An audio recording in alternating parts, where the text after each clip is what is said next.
आपणकर जदि मीन राशि हुई थाए तेबे एही भिडियोटी को थरे मात्र शेष पर्यंत देखंतु। आपणकर व्यस्तबहुल समय मध्यरु आपण 10 मिनिट समय आपण निज पई दियंतु एवं निजर भविष्यत विषय रे जानंतु। मीन राशि व्यक्तिविशेष मानकर जीवन एही पवित्र मकर संक्रांति ठारू बदलिबाकु जाउअछि, कारण ग्रह नक्षत्र मानकर चलन रे गोटे बहुत बड़ परिवर्तन हेबाकु जाउअछि। ग्रह मानकर राजा सूर्यदेव मकर राशि को चालन करिवे, माने आपणकर एकादश भाव इनकम भाव को चालन करिवे। यह सहित मंगल बुध एवं शुक्र मध्य आपणकर लाभर भाव माने एकादश भाव को चालन करिवे, जहाँकि आपणक पई अत्यंत शुभ हेबाकु जाउअछि। आपणकु अनेक क्षेत्ररु लाभ ही लाभ प्राप्ति हेबाकु जाउअछि। समस्त सुख आपणको प्राप्ति हेबाकु जाउअछि। यह सहित बृहस्पति आपणकर सुख भावरे बसी नक्षत्र परिवर्तन करुछंती, जहा फलरे आपणकर भाग्य रे गोटे बड़ परिवर्तन हेबाकु जाउअछि। आपणकर जीवन रे चलिथिबा समस्त दुख कष्ट एवं समस्यार अंत हेबाकु जाउअछि एवं पुणी थरे एही मकर संक्रांति ठारू खुशी फेरिबाकु जाउअछि। तेबे आसंतु जानिबा एही मकर संक्रांति ठारू आपणकर जीवन रे कौन सबु बड़ परिवर्तन हेबार अछि। एहा पूर्वरु जदि आपणकर भी मीन राशि हुई थाए एवं आपण भी ईश्वरंकु सच्चा हृदय भक्ति करुथांती विश्वास करुथांती, तेबे एही भिडियोटी को लाइक करी कमेंट बॉक्स रे जय सूर्यदेव जय शनिदेव अवश्य लिखि दियंतु। देखंतु पूर्वरु सूर्य बुध मंगल एवं शुक्र आपणकर दशम रे थिबारु आपणकर टिके स्वास्थ्य जनित समस्या देखा देउथिला, धन जनित समस्या देखा देउथिला, क्यारियर रे बाधा, प्रेम जीवन रे बाधा उपजुथिला। आपण ऋण नेइथिले किंतु ऋण सुझी पारु नथिले, ऋणर भार आपणकर ऊपर बढ़ी जाइथिला। आपणकर गृह परिवार रे खुशीर वातावरण नथिला, शिक्षा क्षेत्र रे समस्या देखा देउथिला, आपणकर अननेसेसरी खर्च हेउथिला, समाज रे आपणकर मान सम्मान नथिला, आपणकु चाकरी प्राप्ति होई पारु नथिला, संतान संतति पाई आपण चिंतित थिले, आपणकर व्यापार वाणिज्य रे लॉस हेउथिला, प्रेम जीवन रे मध्य समस्या देखा देउथिला। तेबे एही भली जहा भी समस्या आपणकर जीवन रे चालुथिला ताहा एबे दूर हेबाकु जाउअछि। एही मकर संक्रांति ठारू आपणकर जीवन रे पुणी थरे खुशी फेरिबाकु जाउअछि।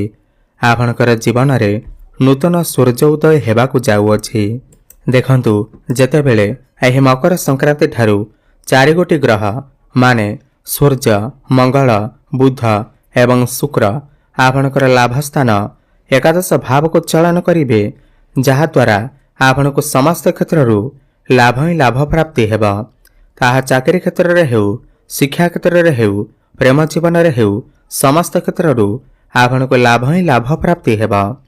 दीर्घ दिन धरी आपणकर मनरे जेउ इच्छा अभिलाष थिला, मनस्कामना थिला, ताहा एही मकर संक्रांति पर ठारू पूर्ण हेबाकु जाउअछि। बड़ भाई भौणी मानक सहित संपर्क बहुत भल रहिबा।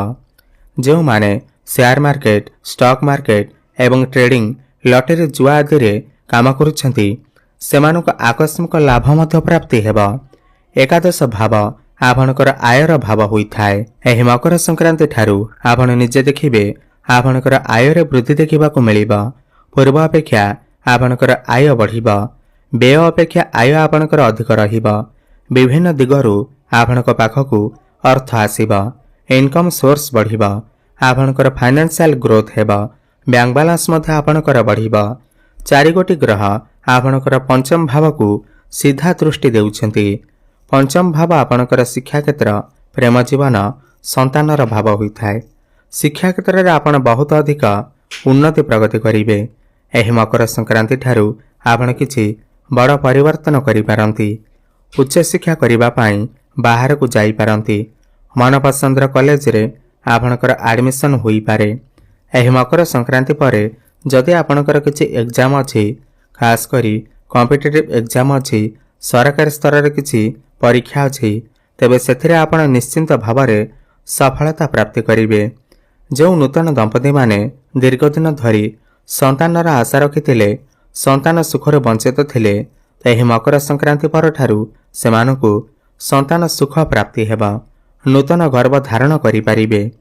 एहा सहित प्रेम जीवन रे लागि रहिथिबा समस्त समस्या मत दूर होई जिवो। जो मानकर कथावार्ता बंद होई जाइथिला ब्रेकअप होई जाइथिला सेमानकर पुणी थरे कथावार्ता होई पारे प्याचअप मध्य होई पारे। आपणकर जीवन रे नूतन पार्टनर आसी पारंती काहा सहित आपणकर संपर्क जोड़ी होई पारे। भ्रमण सुख आपनको प्राप्ति हेबा। प्रेम जीवन रे आपण आउ गोटे स्टेप आगकू जीवाकू चेष्टा करिवे। आपणकर भल पाइबा विवाहर रूप मध्य नहीं पारे। एहा सहित जो पिलामानकर विवाह बयस होई जाइछि एही मकर संक्रांति परे सेमानकर घरकू विवाह प्रस्ताव मान आसी पारे एवं विवाह मध्य फाइनाल होई पारे। देखंतु देवगुरु बृहस्पति आपणकर चतुर्थ भाव माने सुखर भावरे बसी नक्षत्र परिवर्तन करुछंती।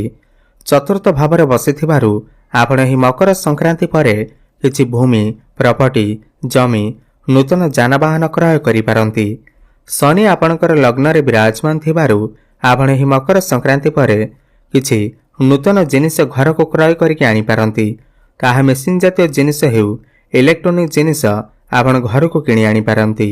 वाहन आदि सुख आपण को प्राप्ति हेबा। नूतन गृह निर्माण करिबा पाई बहुत भल समय अटे।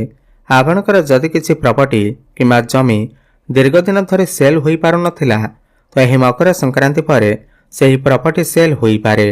आपणक हाथकू मोटा अंकर अर्थ मत आसी पारे। मांकर स्वास्थ्य रे जदि किछि पूर्वरु समस्या थिला ताहा सब दूर होई जिवो। मांक सहित आपणकर संपर्क बहुत भल रहिबो। आपणकर भाग्य भावर अधिपति मंगल एही मकर संक्रांति परे आपणकर एकादश भाव को चालन करिवे जहा फल आपनको भाग्य रे लाभ देखिबा को मिलिबो। भाग्य आपनको समस्त क्षेत्र रे सहाय्य करिबो। आपण जो भी काम रे हाथ देबे सेथिरे आपनको सफलता प्राप्ति हेबो। आपण किछि नुआ कार्य बड़ काम आरंभ करि पारंती बड़ इन्वेस्टमेंट करि पारंती। गृह रे किछि शुभ मांगलिक कार्यर आयोजन होई पारे। आपण कोनोसी धार्मिक स्थान को बा दूर स्थान को यात्रा करि पारंती। जेहेतु बृहस्पतिंकर दृष्टि आपणकर कर्म भाव एवं द्वादश भाव पर रहुअछि एही मकर संक्रांति परे आपण विदेश यात्रा धार्मिक स्थान को यात्रा करि पारंती। जो माने मेडिकल फील्ड रे काम करूछंती हॉस्पिटल लाइन अछंती सेमानको अनेक शुभ फल प्राप्ति हेबा। जो माने फाइनेंस क्षेत्र रे अछंती टीचरशिप लाइन रे अछंती जो माने व्यवसाय वाणिज्य करूछंती ट्रैवल एंड टूर रो काम करूछंती फाइनेंस क्षेत्र रे अछंती मैनेजमेंट क्षेत्र रे अछंती सेमानको मध्य अधिक शुभ फल प्राप्ति हेबा। जो माने विदेश रे रही कोनोसी काम कार्य करूछंती सेमानको मध्य शुभ फल प्राप्ति हेबा। एहा सहित गुरु आपणकर क्यारियर भाव को देखुछंती तो एही मकर संक्रांति परे आपणकर क्यारियर रे बहुत बड़ परिवर्तन हेबा। आपणकर दायित्व बढ़िबा मैनेजमेंट बढ़िबा। आपणक पाखकू नुआ नुआ काम आसीबा। जो माने बेरोजगार थिले जो मानक पाखरे कोनोसी भी चाकरी बाकरी नथिला तो एही मकर संक्रांति परे सेमानको नूतन चाकरी मिली पारे। काहेकि ना सूर्य आपणकर लाभ स्थान को चलन करूछंती। एहा सहित बृहस्पति आपणकर दशम भाव को दृष्टि देउछंती जहा फल रे चाकरी जुग सुनिश्चित घटुअछि।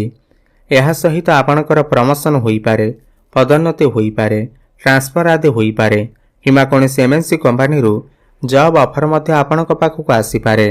एहा सहित जो व्यक्ति विशेष माने दीर्घदिन धरी ऋण करजर मालजाल रे फसी रहितिले कोनोसी शत्रु सेमानकर किछि क्षति करिबाकू चाहुतिला तो एही मकर संक्रांति परे आपण समस्त ऋण करज एवं शत्रु मानक ठारू मुक्ति पाइबे। एहा सहित जदि आपण किछि कंपटीशन में भाग नेउछंती क्रीडा क्षेत्र रे भाग नेउछंती तेबे सेथिरे आपण निश्चित भाव में शुभफल प्राप्ति करिवे। एहा सहित बुध आपणकर एकादश भाव में चलन करुथिबारु जो माने व्यापार वाणिज्य करुछंती सेमाने बहुत अधिक उन्नति प्रगति करिवे। नूतन व्यापार मध्य आरंभ करि पारंती। पार्टनरशिप रे आपण किछि व्यापार वाणिज्य आरंभ करि पारंती। देखंतु शनि आपणकर लग्न रे अछंती आपणकर शनि 7.5 चालू अछि। शनि 7.5 रो द्वितीय चरण चालू अछि। आपणकर मानसिक चिंता तो रहिबा ଆପଣ କୌଣସି କଥାକୁ ନେଇ ବହୁତ ଅଧିକ ଭାବନ୍ତୁ ନାହିଁ, ଅଧିକ ଚିନ୍ତା କରନ୍ତୁ ନାହିଁ, ନହେଲେ ଆପଣଙ୍କର ସ୍ୱାସ୍ଥ୍ୟଜନିତ ସମସ୍ୟା ଦେଖାଦେଇପାରେ। ଯେହେତୁ ମଙ୍ଗଳ ଆପଣଙ୍କର ଏକାଦଶ ଭାବରେ ଚଳନ କରୁଛନ୍ତି, ଏହି ମକର ସଂକ୍ରାନ୍ତି ପରେ ଆପଣଙ୍କୁ ପାରିବାରିକ ସୁଖ ମିଳିବା ସହିତ ଆପଣଙ୍କ ପାଖକୁ ଅନେକ ଦିଗରୁ ଅର୍ଥ ମଧ୍ୟ ଆସିବ। ଆପଣଙ୍କର ବ୍ୟାଙ୍କ ବାଲାନ୍ସ ମଧ୍ୟ ବଢ଼ିବ। ବାଣୀରେ ମଧୁରତା ଆସିବ। ଯେଉଁମାନେ ଅନଲାଇନରେ କାମ କରୁଛନ୍ତି, ଡିଜିଟାଲ ମାର୍କେଟିଂର କାମ କରୁଛନ୍ତି, ସେମାନଙ୍କୁ ମଧ୍ୟ ଅନେକ ଶୁଭଫଳ ପ୍ରାପ୍ତି ହେବ। ଅଧିକ ଶୁଭଫଳ ପ୍ରାପ୍ତି କରିବା ପାଇଁ ଆପଣ ପ୍ରତ୍ୟେକ ଦିନ ଗୁରୁଙ୍କର ବୀଜମନ୍ତ୍ରର ଜପ ଅବଶ୍ୟ କରନ୍ତୁ। ଓମ୍ ଗ୍ରାମ ଗ୍ରୀମ ଗ୍ରୋମ ସହ ଗୁରବେ ନମଃ 108 ଥର ପ୍ରତ୍ୟେକ ଦିନ ଜପ କରନ୍ତୁ। ଶୁଭଫଳ ପ୍ରାପ୍ତି ହେବ। ଏହା ସହିତ ମା ଲକ୍ଷ୍ମୀଙ୍କର ଆରାଧନା କରନ୍ତୁ। ପ୍ରତ୍ୟେକ ଦିନ ସନ୍ଧ୍ୟାରେ ହନୁମାନ ଚାଳିଶାର ପାଠ କରନ୍ତୁ ଏବଂ ପ୍ରାତଃ ସମୟରେ ସୂର୍ଯ୍ୟଙ୍କୁ ଜଳାର୍ଘ୍ୟ ଅର୍ପଣ କରନ୍ତୁ। ଶୁଭଫଳ ପ୍ରାପ୍ତି ହେବା ସହିତ ଭାଗ୍ୟରେ ଉନ୍ନତି ଆସିବ। ଧନ୍ୟବାଦ।